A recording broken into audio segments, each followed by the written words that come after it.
السلام علیکم ورحمۃ اللہ وبرکاتہ۔ میرے پیارے دوستو، آپ دیکھ رہے ہیں اپنا یوٹیوب چینل ملک وائس۔ جب حضرت ادریس علیہ السلام نے آسمان پر قیام کیا تو دنیا میں پھر سے گمراہی اور نافرمانی بھر گئی۔ گناہ کے کام ہونے لگے۔ لوگوں کو سیدھے سچے راستے پر لانے کے لیے اللہ تبارک و تعالیٰ نے اپنے پیغمبر حضرت نوح علیہ السلام کو نبی بنا کر بھیجا۔ حضرت نوح علیہ السلام برابر بھلائی کی باتیں پھیلانے اور برائی کو مٹانے کی کوششیں کرنے لگے، لیکن ان کی قوم کے سردار تو عیش میں لگے ہوئے تھے۔ انہیں ان باتوں سے کیا لینا دینا تھا؟ حضرت نوح علیہ السلام اللہ تعالیٰ سے ان کی ہدایت کی دعا بھی کرتے تھے، لیکن ان ظالموں نے کچھ بھی نہیں مانا اور کفر اور انکار پر ڈٹے رہے۔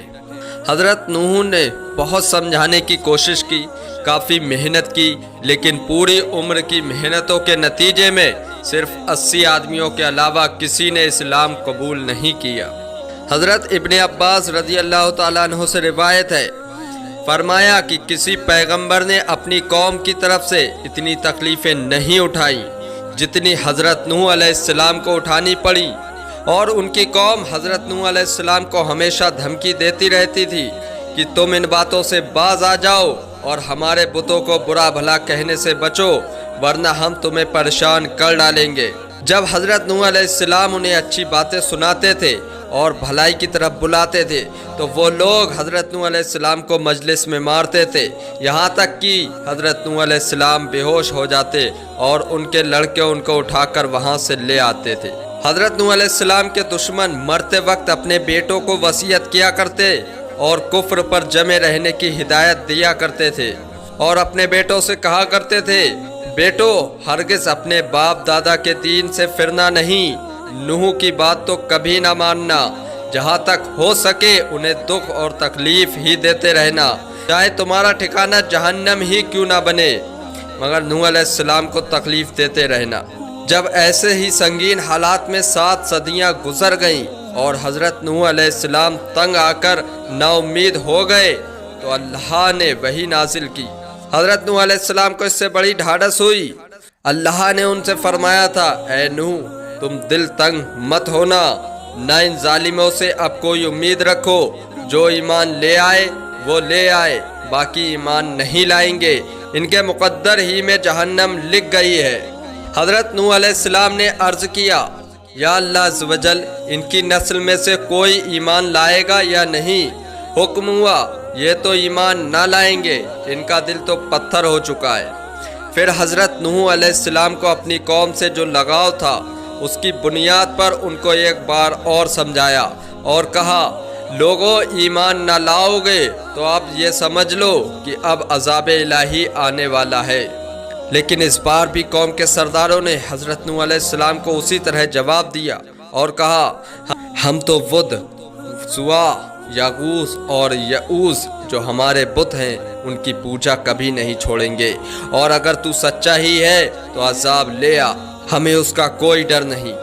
حضرت نوح علیہ السلام نے جب یہ جواب سنا تو آپ بہت زیادہ مایوس ہو گئے، بڑے ہی غم کے ساتھ اللہ تبارک و تعالیٰ سے گڑگڑا کر عرض کیا کہ اے اللہ عز و جل، جب میں اپنی قوم والوں کو اسلام کی طرف بلاتا ہوں تاکہ وہ اپنی زندگیاں بنا سنوار سکے تو وہ میری بات نہیں سنتے ہیں، کانوں میں انگلیاں ٹھونس لیتے ہیں، اور میری طرف ان کی توجہ ہو اس وجہ سے وہ اپنے اوپر کپڑا ڈال لیتے ہیں اور اپنے کفر پر جمے رہتے ہیں۔ اب میں کیا کروں؟ بہت مجبور ہو گیا ہوں، اب تو تیرا عذاب آ ہی جانا چاہیے، انہیں تباہ کر دے، ان کا سب کچھ ختم کر دے۔ حضرت نوح علیہ السلام کی یہ دعا قبول ہوئی اور ان کی قوم پر اکال پڑ گیا، یہاں تک کہ ان کی نسل کی بڑھوتری کا بھی سلسلہ بند ہو گیا۔ اس کے بعد اللہ عز و جل کے حکم سے حضرت جبرائیل علیہ السلام نے ساج کا پیڑ بونے کا حکم دیا اور 20 برس میں اسے کافی مضبوط کر دیا۔ پھر اللہ تبارک و تعالیٰ کے فرمان ہی پر حضرت نوح علیہ السلام نے اس کی لکڑی سے کشتی بنانی شروع کر دی۔ کافر پہلے تو نوح علیہ السلام کو ستاتے رہے، جب کشتی بننے لگی یہ مذاق بنانے لگے اور کہنے لگے، اے نوح اب تم نبی کے درجے کو پہنچنے کے بعد بڑے ہی کب سے ہو گئے، کیا پیغمبری کے کاموں سے تھک گئے؟ ماشاء اللہ، کشتی تو بناتے ہو پر پانی کہاں ہے جس میں یہ کشتی چلے گی؟ کیا یہ کشتی اب خشکی پر چلے گی؟ حضرت نوح علیہ السلام کہتے ہیں تم اپنے عمل کے نتیجوں سے غافل ہو چکے ہو، آخرت میں تم پر کیا بیتے گی اسے سمجھ نہیں رہے ہو، اس لیے تم کیا سمجھو ان باتوں کو۔ حضرت نوح علیہ السلام نے کشتی تیار کر دی اور بہت ہی زیادہ مضبوط کشتی بنائی، تختوں کے ہر جوڑ پر قیر کا تیل لگا دیا۔ اللہ ہی کے حکم سے شمشاد کے تختوں کا تابوت حضرت آدم علیہ السلام کی ہڈیوں کے لیے بنایا گیا۔ پھر حضرت جبرائیل علیہ السلام نے ہر جنس کے جانور جو زمین پر تھے ان کو حضرت نوح علیہ السلام کے پاس جمع کیا۔ انہوں نے ان چرندوں پرندوں اور درندوں کا ایک ایک جوڑا کشتی میں چڑھایا۔ حضرت نوح علیہ السلام پر ایمان لانے والے 82 مسلمان بھی کشتی پر سوار ہو گئے۔ جب پوری تیاری ہو گئی تب اللہ تبارک و تعالیٰ کا عذاب آنا شروع ہوا۔ بھیانک عذاب، تندور سے فوارے کی طرح پانی بہنا شروع ہو گیا۔ بارش کا پانی الگ تھا، پوری زمین میں پانی ہی پانی بھر اٹھا۔ حضرت نوح علیہ السلام کی کشتی سمندر کی طرح ٹھانٹے مارتے ہوئے اس پانی میں تیرنے لگی۔ کافر بھاگ بھاگ کر ادھر ادھر پناہ لینے لگے، لیکن انہیں پناہ کہاں ملنے والی تھی۔ کشتی پر نہ سوار ہونے والوں میں حضرت نوح علیہ السلام کی بیوی اور ان کا بیٹا کنعان بھی تھا۔ پوچھا آپ کیا کرو گے؟ وہ بیٹا بولا پہاڑ پر پناہ لے لوں گا۔ حضرت نوح علیہ السلام نے کہا اس کا بھی کوئی فائدہ نہ ہوگا۔ حضرت نوح علیہ السلام نے صاف صاف بتا دیا تھا۔ اسی بیچ پانی کی ایک زوردار موج آئی اور اسے ڈبو دیا، وہ بچ نہ سکا۔ حضرت نوح علیہ السلام کو اپنے بیٹے پر رحم آ گیا اور دعا مانگی اور یہ کہا یہ بیٹا میرے اہل یعنی گھر والوں میں سے ہے، تو اپنا وعدہ پورا کر۔ اللہ تبارک و تعالیٰ کا حکم ہوا کہ اہل وہ ہے جس کے عمل بھلے ہو، بد عمل آپ کے گھر والے نہیں۔ 40 دن تک زوروں کی بارش ہوتی رہی، زمین کے اندر سے بھی پانی ابلتا رہا۔ کشتی پر سوار لوگوں کے علاوہ انسان، عمارتیں، باغ، پیڑ پودے سب ڈوب گئے۔ کشتی پر جتنے لوگ بھی سوار تھے وہ سب اللہ پر ایمان رکھتے تھے اور اس کی رحمت کی امیدیں رکھتے تھے، پھر بھی کبھی کبھی پریشان ہو جاتے کہ کشتی کہیں ڈوب نہ جائے۔ انہیں تسلی دینے کے لیے یہ حکم ہوا بسم اللہ مرجھا و مرساہا۔ بہرحال کشتی پر سوار لوگ بچ گئے، طوفان رک گیا، پانی کھسک گیا۔ جب کشتی سے اترنے کا وقت آیا تو حضرت نوح علیہ السلام نے کوے سے فرمایا جا اور پانی کے حالات معلوم کر کے جلد آ۔ کوا گیا لیکن مردار کھانے کے چکر میں جلدی لوٹ نہ سکا۔ وہ بھول گیا کہ اللہ کے پیغمبر نے کیا کہا اور حضرت نوح علیہ السلام نے اس کے لیے بد دعا کر دی اور وہ ہمیشہ کے لیے ذلیل اور رسوا ہو کر رہ گیا۔ مردار کھانا اس کا مقدر بن گیا۔ اس کے بعد حضرت نوح علیہ السلام نے کبوتر کو بھیجا، وہ زیتون کے پتوں کو چونچ میں لے کر واپس ہوا۔ تب حضرت نوح علیہ السلام نے سمجھا کہ پیڑوں کے سر سے پانی باہر آ چکا ہے۔ اب کبوتر کو ہی پانی کی خبر لانے کے لیے روز حضرت نوح علیہ السلام بھیجا کرتے تھے۔ ایک دن کبوتر کے پاؤں میں کیچڑ لگی ہوئی پائی گئی تو یقین ہو گیا کہ اب عذاب کا دور ختم ہو گیا ہے۔ حضرت نوح علیہ السلام نے کبوتر کے حق میں دعا کی اور وہ سب کے لیے پیارا ہو گیا۔ اللہ تبارک و تعالیٰ کے حکم سے آخرکار جودی پہاڑ پر کشتی رکی، وہیں سب اترے اور ایک گاؤں آباد کر دیا گیا۔ بہت دنوں کے بعد یہ گاؤں بھی وبا کا شکار ہو کر ختم ہو گیا۔ صرف بچے تھے حضرت نوح علیہ السلام اور ان کے 3 بیٹے جن کا نام حام، سام اور یافس تھا۔ پھر حضرت نوح علیہ السلام کی نسل میں اللہ تعالیٰ نے ایسی برکت رکھی کہ 40 برس کی مدت میں ہزاروں شہر آباد ہو گئے۔ پھر حضرت نوح علیہ السلام نے سیریا، فارس کے جزیرے، خراسان اور عراق کے علاقے کا نگران سام کو بنایا اور پشچم علاقے حبش اور سندھ حام کے ذمے کیے۔ چین، ترکستان وغیرہ سب یہ یافس کے حوالے کر دیے۔